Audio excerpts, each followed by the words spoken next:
संकल्प दिवस मनाएगी निषाद पार्टी। मंत्री संजय निषाद बोले 13 जनवरी को रमाबाई अंबेडकर मैदान में होगा बड़ा सम्मेलन। उत्तर प्रदेश के कैबिनेट मंत्री और निषाद पार्टी के राष्ट्रीय अध्यक्ष संजय निषाद ने लखनऊ स्थित अपने आवास पर प्रेस कॉन्फ्रेंस की, जहां संजय निषाद ने बताया कि निषाद 5 जनवरी में एक बड़ा सम्मेलन करेगी। 13 जनवरी का दिन संकल्प दिवस के रूप में पूरे प्रदेश में मनाया जाएगा। 13 जनवरी 2013 को हम निषाद राज के किले पर गए थे। 14 साल बाद जब भगवान राम अयोध्या आए और अपनी कैबिनेट बैठक में निषाद राज को बुलाया था और राम राज आया था।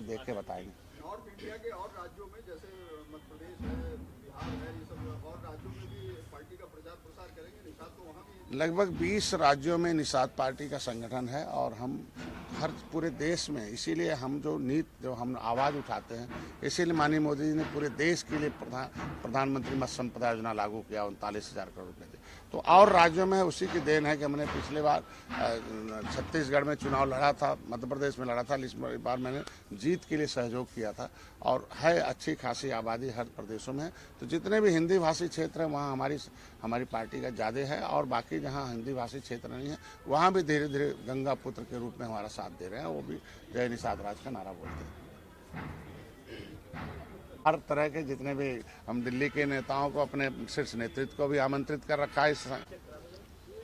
चुनाव संबंध पूछेगा, इसको चुनाव से देखते हुए हमारा होश में आओ और जोश में आओ और ट्रीट द वोटर और टीच द वोटर, मतलब उन्हें पढ़ाना है कि सही बात इतिहास क्या है, समाज क्या है, राजनीति क्या है, संविधान क्या है, आरक्षण क्या है, सुरक्षा क्या है, ये सारी बातें पढ़ाना और फिर सही जगह वोट डाले, वो यही इतना बताना है। तो हम आज धीरे धीरे हम लोग गांव में गए और गांव से एक समूह बना है। तो इस बार पहली बार है संकल्प दिवस हम लोग लखनऊ में रैली में आ रहा है और एक और सौभाग्य है कि एक इनका किला इलाहाबाद में निषाद राज का, कि पहले उसमें त्रेता में कभी भगवान राम वहाँ रात्रि विश्राम किए थे।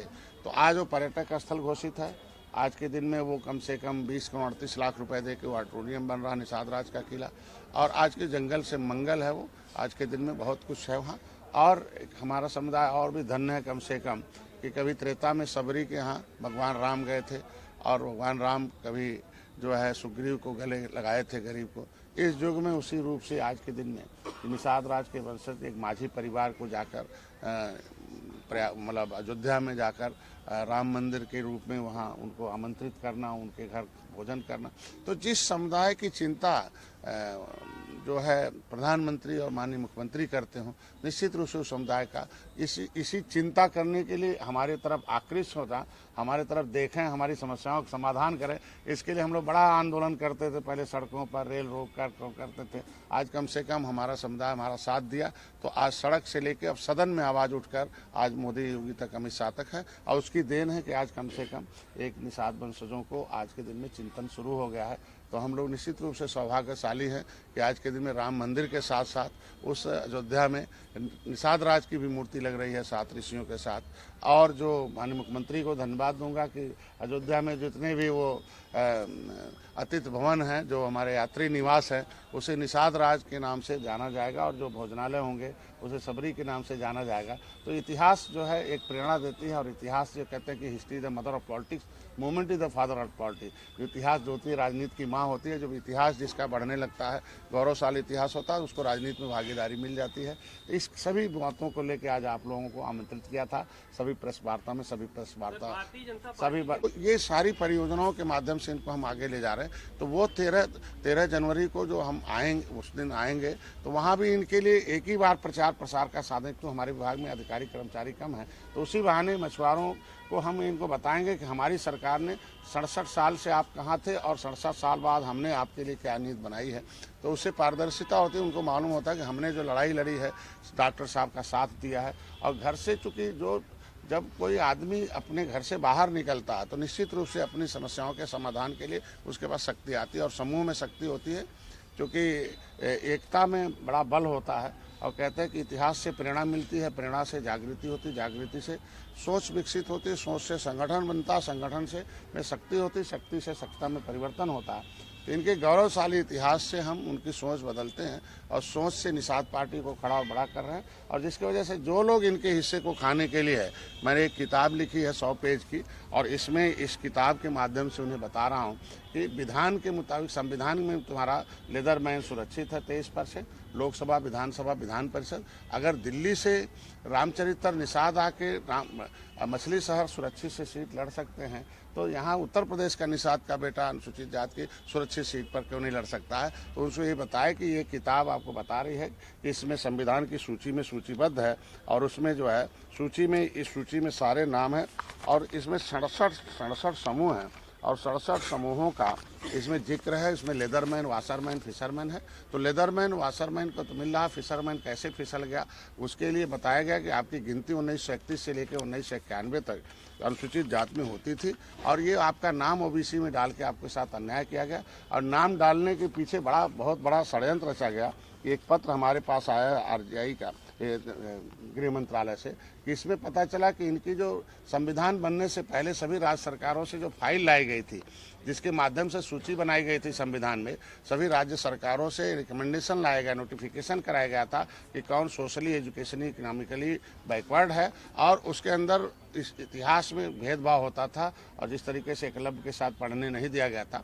तो ऐसे सूची बनाई गई थी, और वो जो है गृह मंत्रालय से 2012 से पहले गायब कर दिया गया। तो पता चला इसके मतलब रिकॉर्ड गायब करके कि इनको पास कोई एक ऐतिहासिक रूप से रिकॉर्ड न रहे जिससे लड़ाई लड़ सके। तो उसके लिए इनको बधाई देने। पिछले बार ये लोग आए थे जब 17 दिसंबर 2021 को एक बड़ी रैली की थी, और उसका नतीजा था कि हम लोगों ने एक पत्र सरकार को दिया था, और सरकार ने हमारी माननीय मुख्यमंत्री जी को धन्यवाद दूंगा कि इस पत्र पर विचार किया, और आरजीआई को पत्र लिखा, आरजीआई ने इसे जो है एक्सेप्ट किया। आरजीआई ने लिख कर दे दिया 1 महीने बाद कि नहीं, केवट मल्लाम अजवार अनुसूचित जाति के हकदार हैं, और ये इनके पास इनके परिवर्तित है, इनका मामला सामाजिक न्याय मंत्रालय। तो जब तक हम एक होकर एक आवाज़ नहीं उठाएंगे, हम अपनी वोट की ताकत का एहसास नहीं कराएंगे, हम लोग एकजुट नहीं होंगे, सामाजिक रूप से, आर्थिक रूप से और विकास के लिए नहीं आएंगे, और पर्दाफाश नहीं करेंगे कि पिछली सरकारों हम वोट देकर कितना सत्यानाश किया, और अब वोट दे रहे हैं तो हमें क्या मिल रहा बदले में। तो वोट की ताकत से, वोट के बारे में, वोट की शक्ति से मैंने जो प्रोग्राम बनाया है, वो प्रोग्राम 13 जनवरी 2013 को जो मैंने संकल्प लिया था, तो मेरा 2 प्रोग्राम था कि एक तो educate the educated person about the politics, हमें राजनीति क्या होती है, राजनीति के बारे में लोगों को पढ़ाना कि राजनीति एक अभिभावक है। जब निषाद राज भगवान राम अभिभावक थे तब सुख का राज था। आज जब आप मुगल और अंग्रेज आ गए और पिछली सरकारें अभिभावक के रूप में आई, तलवार तोप और पर्चा पवा बांट के, तो आप कहाँ से कहाँ चले, कैसा अभिभावक चाहते हो। तो मोदी जैसे, योगी जैसे, डॉक्टर संजय जैसे आपके पास राजनीतिक अभिभावक हैं। तो मैंने educate the educated person about the politics पहला था। दूसरा कि इस युग में सारा the real God is voter in the democracy, इस युग का असली भगवान वोटर है।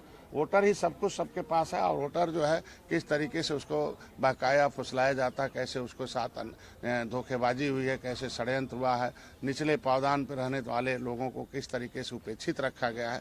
ऐसे लोगों के पास रीच द वोटर, वोटर के पास जाना है, ट्रीट द वोटर, मतलब उसे होश में लाना है कि आप बेहोश मत रहो, राजनीतिक रूप से, सामाजिक रूप से, आर्थिक रूप से चैतन्य हो। उसी तरीके से हम मछुआरों का समाधान करें। तो आज के प्रेस वार्ता का प्रमुख बिंदु यही था कि हम यहाँ जो है रमा देवी अम्बेडकर पार्क में बुला रहे हैं, और विपक्षी कुछ ऐसे हैं जो उनको गुमराह करते रहते हैं कि आप डॉक्टर साहब के साथ हो तो ये हो। तो उनको ये भी बताना है कि केंद्र सरकार के द्वारा 67 साल में कांग्रेस ने की सरकार रही, इनको केवल 3,000 करोड़ रुपया दिया गया था, लेकिन मोदी जी ने 39,000 करोड़ रुपया दिया। उसमें 26,000 करोड़ रुपया इनके अनुदान के लिए, बाकी इंफ्रास्ट्रक्चर के लिए दिया गया। उसके वजह से आज हमारे लोग मछली पालन के क्षेत्र में सब्सिडी 60% महिलाओं के नाम है, और एससी के नाम, पुरुषों के नाम 40% है। तो सब्सिडी अब इनको अनुदान देकर आगे बढ़ाए, उसका परिणाम रहा कि आज उत्तर प्रदेश पूरे देश के इनलैंड फिशरी क्षेत्र में 1 नंबर पर आए, प्रथम स्थान प्राप्त किया है। इसे ही से आभास लगाया जा सकता है कि जब से जय निषाद राज का झंडा और निषाद पार्टी के नीचे आए और इनके लिए नीतियां बनी है, तो इनके विकास के लिए, अगर मत्स्य उत्पादन बढ़ रहा है तो इनके मतलब इनका आय बढ़ रहा है, और इनके क्षेत्र में रोजगार के साधन इन्हें मिल रहे हैं, और जिसको रोजगार मिलता है उनके यहाँ शिक्षा भी मिलता है, और शिक्षा मिलता है तो उनका विकास भी होता है, विकास की मुख्यधारा में। तो इस तरह से इनको हम बुलाते हैं, तो यहाँ कैंप के माध्यम से उनको अपने विभाग के द्वारा जो केंद्र सरकार की योजनाएं हैं, प्रधानमंत्री मत्स्य संपदा योजना है, उनके लिए जो फ्री का बीमा है, कोई भी आधार कार्ड और बैंक पासबुक लगेगा, इनके फ्री के बीमे 5 लाख तक का कवर है, 2.5 लाख डिसेबिलिटी पर है, 25,000 कहीं एक्सीडेंट हो गया उस पर मिलेगा, अस्पताल में भर्ती हो गए। और इनके लिए फिशरीज क्रेडिट कार्ड है, किसानों के लिए खेत था तो उसके लिए तो अनुदान था ही, किसान ऋण था, लेकिन किसान क्रेडिट कार्ड जो है के रूप में इनको फिशरीज क्रेडिट कार्ड है कि बिना किसी गारंटी के, खाली हमारे विभाग में जो योजना से लाभ लें या कोई भी मछली पालन क्षेत्र में आते हैं तो इनको जो है 1,60,000 रुपये बिना गारंटी के है, गारंटी है 3,20,000 है। जो 7% इनका ब्याज है उसमें 3% केंद्र सरकार दे रही है और 4% उत्तर प्रदेश सरकार ये निसामर मछुआ कल्याण कोष की स्थापना कराई है। पहली बार है कि हम इन मछुआरों के लिए सड़क पर लड़ाई लड़ते थे, सड़क से सदन पहुंचे, सदन से इनकी नीति बनाई, इनको बार बार कहते थे नेता से नहीं, नीति से तुम्हारे समस्याओं का समाधान होगा। नीति पार्टियां बनाती हैं, दल बनाता है, सदन में जाकर होता है। तो 1 से 11 विधायक बने और उसका नतीजा कि हम विधान परिषद और विधानसभा दोनों में नेतृत्व कर रहे हैं, 11 विधायक साथ कैबिनेट में हैं। उसके वजह से आज कैबिनेट से मछुआ कल्याण कोष की स्थापना हुई है। अब इनके बच्चों को शिक्षा में हम फीस दे सकते हैं, इनके लिए हम कोचिंग के लिए, कोई गरीब का बेटा पढ़ना चाहता डॉक्टर इंजीनियर तो उसको हम मदद करके बढ़ा सकते हैं, आगे उनकी कोचिंग मिल सकते हैं, अधिकारी बनना चाहता है, कर्मचारी बनना चाहता है। ऐसी स्थितियों में इनके इलाज के लिए है कि उनका आयुष्मान भारत कार्ड नहीं है मछुआरों को, तो हम 5 लाख रुपए तक का उनको हम जो है चिकित्सा सहायता है वो हमारे यहाँ fisheries.up.gov.in है, उस पर जाए और उस पर सारी चीज़ें लिखी हुई हैं। हम नेट के माध्यम से उनको वहाँ भर दें। 3 दिन में हमारे विभाग का सर्वे करेगा, 5 दिन डीएम के यहाँ रहेगा, हमारे यहाँ आ जाएगा, सीधे उसके खाते में पैसा जाएगा लेने। आज के दिन में महिलाओं के सशक्तिकरण के लिए हमने 4,80,00,000 रुपए में हमने केज का सिस्टम किया है कि जलाशय में जलाशय है कि महिलाएं जो हमने फ्री में उनको जलाशय दिया है कि जाएंगी और समूह में उनका विकास होगा। तो सोनभद्र और ललितपुर में हमने बड़े बड़े जो डैम हैं उसमें हम 10% जलाशय फ्री में उनको दिए हैं और 4,80,00,000 रुपये है। इनके लिए एकल आवास है, आवास की सुविधा देने के लिए है। इनके लिए मैरिज हॉल है, मैरिज हॉल में हम कोचिंग भी खोलेंगे। तो ये सारी व्यवस्था मछुआ कल्याण कोष के है। मुख्यमंत्री संपदा योजना के माध्यम से हम 3,20,000 5 एकड़ पर दे रहे हैं। बाकी जो है उनके लिए नाव है, 40% सब्सिडीज है, 1,500 नाव देने जा रहे हैं, 1,500 मकान इस हर साल देंगे। इन सबको मैं हार्दिक स्वागत अभिनंदन करता हूँ, दिल से आभार प्रकट करता हूँ। आज के पत्रकार वार्ता का प्रमुख बिंदु है कि 13 जनवरी 2024 को रमा देवी अम्बेडकर पार्क में हमारी एक रैली प्रस्तावित है, तो संकल्प रैली के रूप में है। 13 जनवरी 2013 को मैंने निषाद राज के किले पर अपने पूरे परिवार के साथ 23 लोग गए थे और वहाँ हमने अपने पूरे 47 साल के जो कैरियर था, वैभवशाली जीवन था, उससे मैंने संन्यास लिया था और उस दिन संकल्प लिया था कि त्रेता के उस कभी भगवान राम निषाद राज को गले लगाए थे और उन्होंने अपनी सेना दे के रावण राज खत्म किया था। वहीं हमें पता चला कि जब 14 वर्ष बाद भगवान राम वापस आए तो अपनी कैबिनेट में निषाद राज को बुलाया और दोनों ने जब कैबिनेट में नीति बनाई तो राम राज आया था, सुख का राज आया था। उस सुख का राज पुनः आ जाए, ये जो निर्बल हैं वो सबल हो जाए, ये सारा मैंने वहाँ संकल्प लिया था। उस संकल्प को पूरा करने के लिए पहले 23 लोग थे, 6 महीने बाद 2300 हो गए, फिर उस बात को 23,000 हो गए, अब लाखों लोग हो गए। तो ज़्यादा संख्या होने के नाते हम कभी इलाहाबाद, कभी गोरखपुर मनाते थे।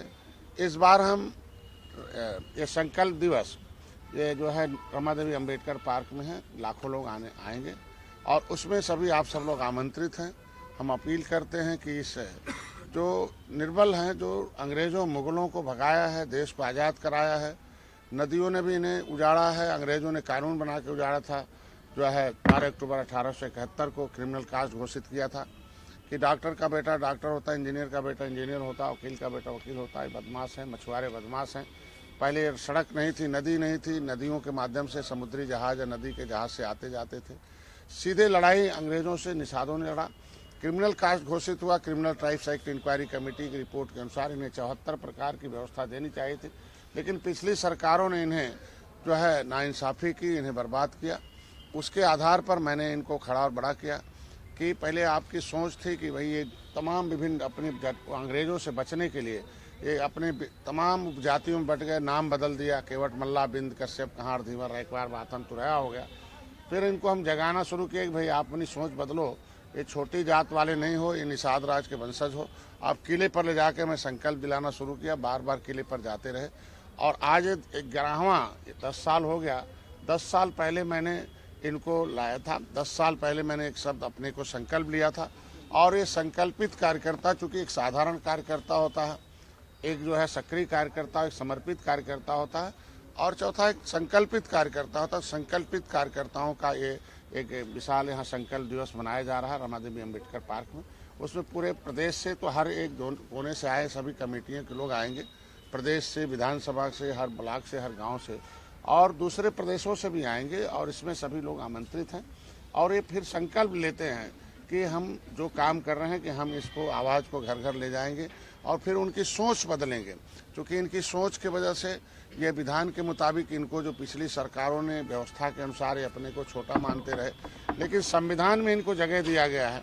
विधान के मुताबिक भी निषाद राज के वंशज हैं, संविधान के मुताबिक ये मझवार हैं, ये लेदरमैन, वाशरमैन, फिशरमैन हैं, ये क्राफ्ट्समैन, ये सारे समूह दिया गया है। इनको 23% का रिजर्वेशन उसमें दिया गया है संविधान में। तो ये इनकी सोच जो है आने से, संकल्प लेने से कि विधानसभा, लोकसभा जो है ये लखनऊ और दिल्ली में है और यहाँ से आप लोगों के विधानसभा मतलब विधान से कानून बनाकर या विधानसभा में कानून की नीति बनाकर आपको रिजर्वेशन की व्यवस्था दी गई 23%। लेकिन पिछली सरकारों ने लेदरमैन, वाशरमैन तो हो गया, लेकिन फिशरमैन चूंकि अंग्रेजों से लड़ता रहा, देश आज़ादी के बाद भी 5 साल 16 दिन गुलाम था, एक सत्ता 5 साल गुजर गई। इसके वजह से इनकी जो फाइलें, जो सिस्टम था, संविधान के पन्ने तो नहीं गायब करा पाए, लेकिन जो एविडेंस थे उसको गायब करा के इनको ओबीसी में डाल दिया। 1931 से लेकर 1991 तक ये जो अनुसूचित जात में गिने जाते थे, इनकी जो खानदानी सुरक्षा थी, जो शिक्षा, स्वास्थ्य, रोजगार, लोकसभा, विधानसभा, जमीन, मान सम्मान, स्वाभिमान में इसे छीना गया। इसके लिए हम इनको बुलाते हैं और इनको बताते हैं और धीरे धीरे मैंने इनको एहसास कराता हूं कि जिस तरीके से अपर कास्ट और महिलाओं ने मोदी को एक मुश्त वोट देकर उन्हें सत्ता में पहुंचाया और समर्थन किया और उन्हें एहसास कराया मोदी को कि हमारी समस्या का समाधान राजनीतिक दल से ही संभव है, पार्टी से संभव, हम आपके दल के साथ हैं। एक मुश्त वोट दिया अपर कास्ट और महिलाओं ने। आप देखे होंगे अपर कास्ट का 10% आरक्षण आया, महिलाओं का भी 33% दिया गया। तो इनको भी हम अपील करते हैं और यहाँ संकल्प लेते हैं कि आप भी एक नारा, एक झंडा, एक विचारधारा के साथ आइए और मोदी के साथ रहिए। हमने जो है 39 पार्टियों में एक निषाद पार्टी को भी एनडीए का एक पार्ट है। आप भी संकल्प लीजिए और एहसास कराइए कि 18% वोट निषादों की है। हर क्षेत्रों में 1.5 से 2 लाख वोट